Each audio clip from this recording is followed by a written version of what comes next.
За өнөөдөр ингээд анх удаага подкаст хийх чинь өөрийгөө танилцхай пэйж хаан гişүүдэд зориулаад өнөөдөр зүрхнээс зүрхний гүнд төвийн хаан үйл ажиллагааг танилцуулах гэж байна. Ингээд наран цэцэрлэл мөх цэцэрлэл маань ирсэн танилцуулах гэж байна.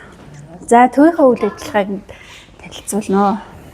Манай төв одоо яг одоо энэ төв маань одоо зүрхнээс зүрхэнд гүн анаах төв маань үйл ажиллагаа эхлүүлээд ерөнхийдөө сарал болж байна. Энэ анаах төв маань ер нь бол гарал үүслэн гэх юм уу те.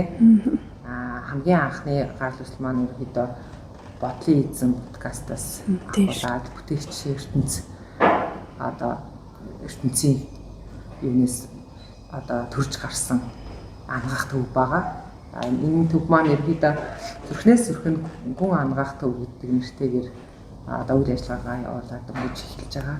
Энэ төв маань ямар үйл ажиллагаа явуулах вэ гэхээр хүн ер нь одоо ангаагдан гэхээр яг өвчин гэдэг зөвхөн одоо өвчнөөс хамгаагдах гэхээсээ илүү те зүрхнээс зүрхэнд буюу тэ энэ өвчин гэж нэрлэгдээд байгаа зүйл одоо хүний сэтгэлийн гүнд одоо зовлон шаналл болж ирсэн тэ бүр гүний шалтгаанаас хүн яг юунаас гүн ангаагдах шаардлагатай юм гэдгийг олж тэ өөрөө өөртөө нь таниулж өөрөө өөртийг нь өөрөөр нь ангаах тэ үндэс суурийг нь тавьж таниулж мэдрүүлж энэ хүн өөрөө хин бэ би яагаад ийм гүнээс гүндээ ингээд шархалцсан, өвчлөлтсөн, зовцсон юм бэ гэдэг тэр зүйлийг ингээд илрүүлж, таньж ойлгуулах одоо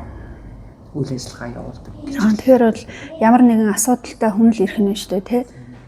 Өөрт нь одоо амьдралд нь тохиолдоод байгаа хүнд өвчнөөс ахуулаад хамгийн жирийн энгийн нөгөө одоо сэтгэл зовоосон асуудлууд те эсвэл гэр бүлийн асуудал маргаа эсвэл хүүхдүүд нь яагаад хоорондоо ойлголцохгүй байна гэдэг ч юм те бүх харилцааны асуудлуудыг энэ дээр шийдүүлж асууж болох уу? Харилцааны асуудлаас ахгуулаад те өвчин хүртэл яг гүний шалтгаан нь юу гэдэг юм бэ гэд те зовлон хүртэл ямар шалтгаантай бий болоод байгаа юм бэ? Энэ харилцаа чинь бас л тэр гүний шалтгаан байгаа шүү те. Тэгээ энэ ингээд энэ олон нэршлэр л хуваагдсан болохоос яг гүндээ одоо шалтгаан нь ер нь юу гэдгийг нэг л шалтгаан тийм зүйлүүд байдаг гүн шалтгаан. Тийм шалтгааныг олж мэдсэн туршлага байгаа юу?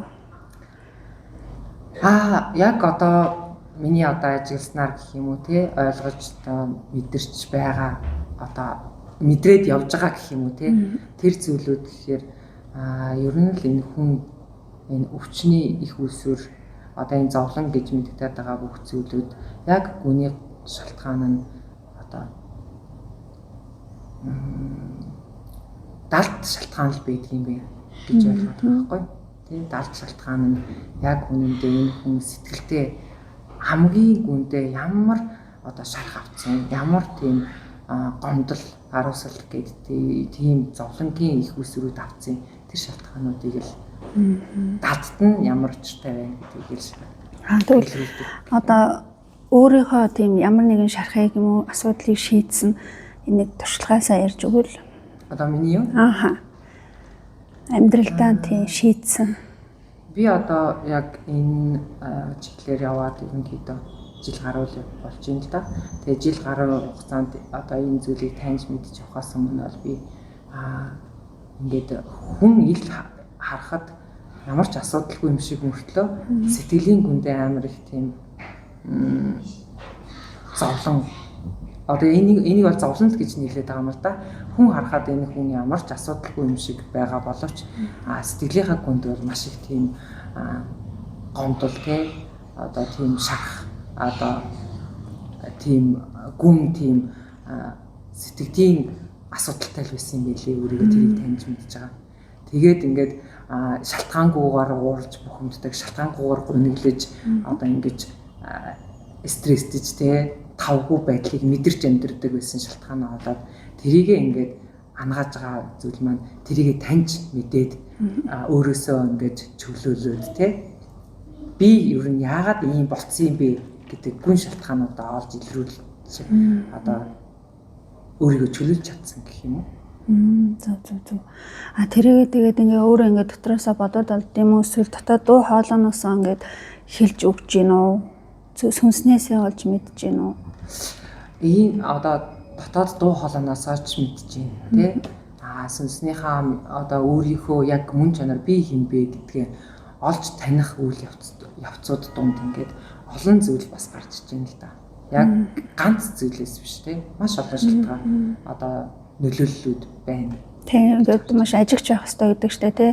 Энд тэнд явж байхдаа өөртөө энэ ертөнц надад ямар тохио өгч юм тий. Миний нэг асуудал ингээд дотроо бодоо явж байвал хариулт нь ингээд гудамжинд явж байхад өмөдөрт тохиолж ирж байдаг тий. Эсвэл дотроос төвлөрөө суухад хүртэл ингээд дуу хоолой сонсогдож харагддаг штэ тий. Тийм чадвартай өөрийнхөө сүнсийн чадварыг нэхийн тулд энэ төв дээр бас хүмүүс ирэх ёстой гэж би боддог. Тэгээд ер нь бол энд бас өөрийнхөө чадварыг нээгээд өмнө нь итгэдэггүй байсан ч гэсэн би бас нөгөө ном зохиолоо бас тий ингээд өөрөө нүдэндээ төсөөлөөд дотоод дуу хоолойныхоо дагуу бичдэг байсан юм байна гэдгийг энэ дээр илүү баталгаажуулж авсан байхгүй юу. Маш олон зүйлийг ингээд баталгаажуулаад байгаа.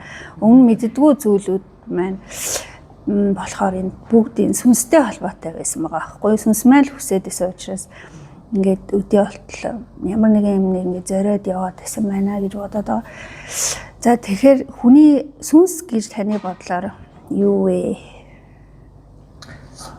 Миний бодлоор одоо хүний дотоод гэрлэн бий юм уу? Дотоод мөн чанар.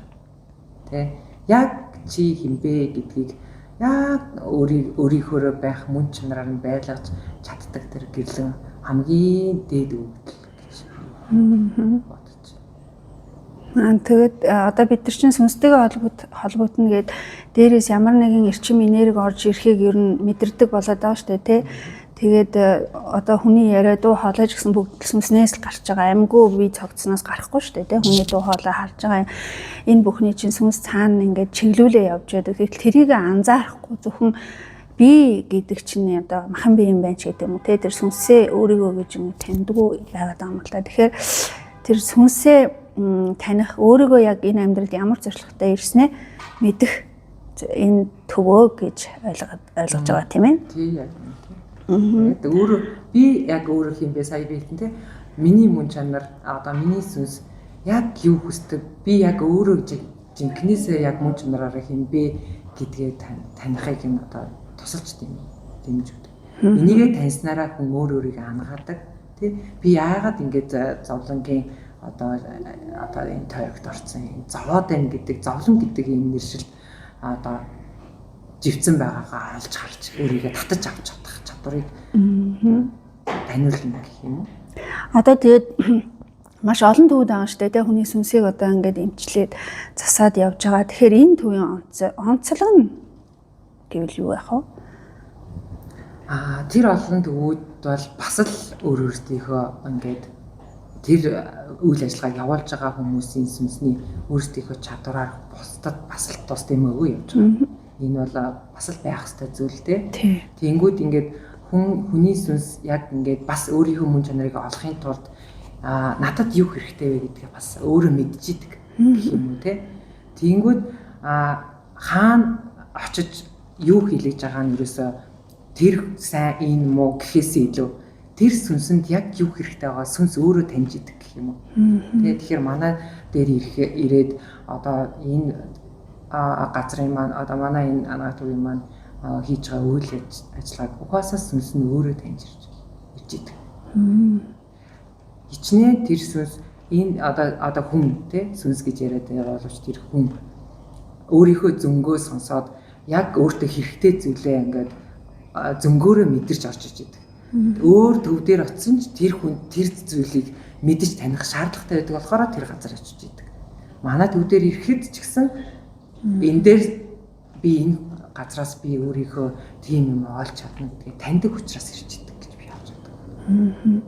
Тэгээд бас айгүй хэмжээс дээшээ сайн татдаг штэ тий. Манай ихзээ багш маань тэр айгүй өндөр хэмжээстэд оршдог болохоор бидрийг маш доод тэр одоо бүгдээрээ бид нар чинь давтамжинд оршоод байгаа штэ тий. Сэтгэлийн ямар зовлонтой байна гэдгээс ахуулаад амьдралд хэр гүнзгий татагдсан бэ гэдгээс ахуулаад ингээд бүх хүний сэтгэл хөнгөн хүндтэй шарахтай шарахгүй гэгээлэг янз бүр ээж идэг. Тэгэхээр тэр дээш нь ингээд маш хүчтэй ингээд дээд төвшинлүүд татдгаараа онцлог тий. Тийм. Тэгэхээр тэр дээдсүүд гэж нэрлэдэг байгаа шүү дээ. Тийм дээдсүүд нь болохоор одоо тэр хүмүүсийн дээд би тий. Тэр нь өмнөх төрлүүдийнх нь гэгээрсэн арай нэг дээгүүр дөнгөр явсан сүнснүүд гэж байгаа шүү дээ тий. Доод төвшнийх нь болохоор бүтлгүй явж исэн дөрүүд нь гэж өмнөх төрлийнх нь. Тийм тэгэхээр тэр ийм хоёр доод дээдс гэсэн энэ ялгааг маш сайн гаргаж өгдөг манай төв. Тэгээд энэ доод эсүүдийн талаар яг ярил юу ах вэ? Яаж ер нь хүнийг тэрийг ялгах уу? Яаж тавьж явуулах уу? Доод эсүүд гэдэг дээр бол одоо миний одоо ойлгож ухаарснаар болохоор ерөнхийдөө сая би хэлсэн шүү дээ. Ухаарлаа аваагүй ойлгох юм ойлгож чадаагүй л одоо зовцсон төлөвүүд төлөв байдлууд гэж хэлдэг тий. Одоо жишээ нь ямар нэгэн байдлаар бүр ингээд гомдоод хин нэгэнд гомдоод тий ямар нэгэн зүйлд гомдоод тэрийгэ яагаад гомдсон шалтгаанаа олж идрүүлж чадахгүй ойлгож ухаарч амж чадахгүйгээр тэр одоо зүйлдээ илүү их автаж тий гүн живж тэр төлөв байдалтай бүр ингээд хитрхи умбаж тэрүүгээр амьдарч байгаа л төлөв байдал юм байна л да. Тэр дээр одоо хамгийн доод давтамжинд нэрлэгдэж болох тэр л шуналдаа авцсан төлөв те гомдол харуусал юу гэдгийг айц төгшөөр те одоо энэ уур үзээ ядалт те юу гэж нэрлэж болох юм хамгийн сөрөг байж болох бүхэл тэр төлөв байдлууд л байна. Тэрийгэ доодс гэж нэрлэдэг байгаа шүү дээ те. Тэгэхээр энэ сургуулийн төвд бас нэг тийм ялгаанууд байгаа те нэр томьёонууд байдаг те тэргөөрөө маш гоё хүний ингээд маш гоё сүнсийг гоё тайлбарладаг. Тэгээ дээдээс доодсоо яаж дээдс болох вэ гэдэг юм тодорхой шатуудтай явдаг. Тэгээд мэдээж дээдсээ нэлээд өөртөө дадлагжуулсан хүмүүс энэ бас те заах га сурах гад байж байгаа. Дээдстэйгээ холбогддог болчихсон байгаа те. Тэгэхээр хүн болгон дээдстэйгээ холбогдох боломжтой те.